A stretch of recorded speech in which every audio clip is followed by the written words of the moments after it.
It's June 10th, 2025, and we're taking a look at the framing of the floor in this new bathroom.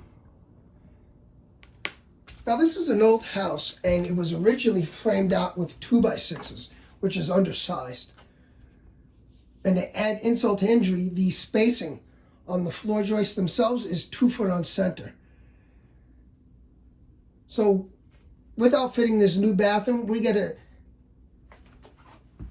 come up with a more sturdy type of setup. So what I'm proposing is make these floor joists, Flitch plate them with some steel.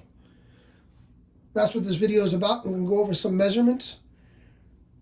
So this is 2x6 lumber, so the actual dimension of the 2x6 is 5.5.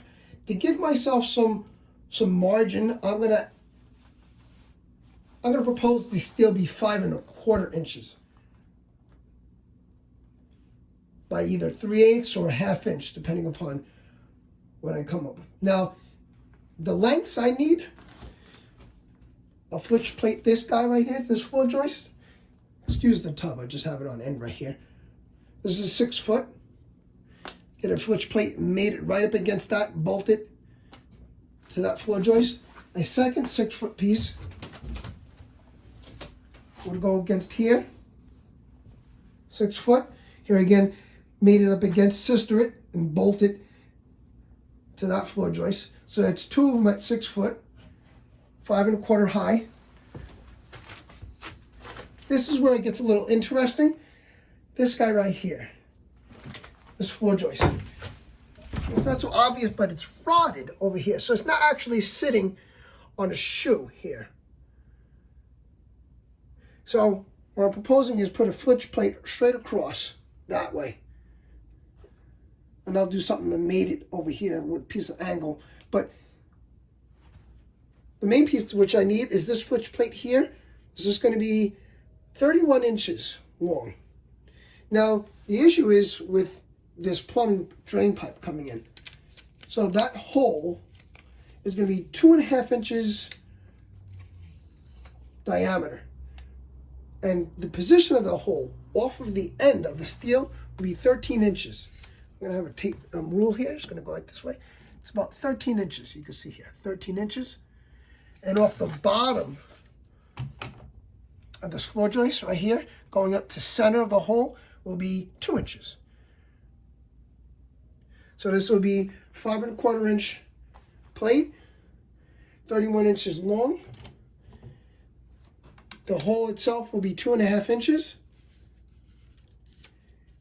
The location of the hole off of this edge will be 13 inches to center. And off the bottom of that plate will be 2 inches to center.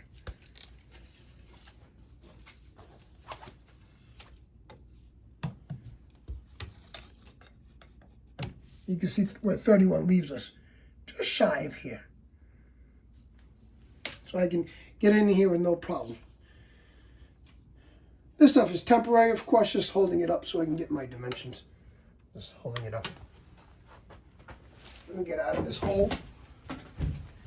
And last but not least is I'm going to use another 2x6, which, yes, it's on the small side, but I'm going to Flitch plate it with steel again. And that's going to be a girder going underneath all these floor joists.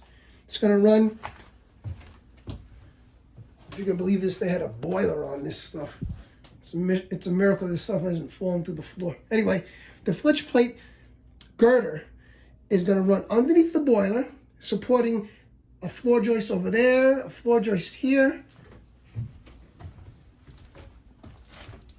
Here, it's going to carry this one, this one, this one. Going to go underneath that, carry that wall, and it's actually going to sit on a 4x4 post sitting on top of a sonotube, concrete sonotube. And that length is going to be 15 feet. So that's going to be a 5.25 inch high steel plate by 15 feet long. And the thickness will either be 3/8 or a 1/2 inch again. So just go over some dimensions. We got 5.25 high. We got one at 6 foot. We got a second one at 6 foot. We got a third at 31 inches. Right? It's got to have a 2.5 inch hole. the hole off the edge of that one is going to be 13 on center, and off the bottom of that plate is going to be 2 inches up on center. And then last but not least, we're going to have the girder, which is also going to be 2 by 6. So the plate itself is going to be 5 1/4, just like the rest of them. Either 3/8 or 1/2 inch thickness, and then it's going to be lengthwise, it's going to be 15 feet. And in numerous locations, I'm going to have more sonotube piers. I think we're going to have a sonotube pier here, and one over there, and then a third over there. So the beam, the Flitch plate, not the beam itself, the actual girder will go underneath, and it will actually cantilever underneath this boiler. I don't want to do any work underneath this boiler. I don't need this thing collapsing on top of my head. So from this point on, it will cantilever underneath the boiler. So 6 foot, 6 foot, 31 inches, and then 15 foot going straight across.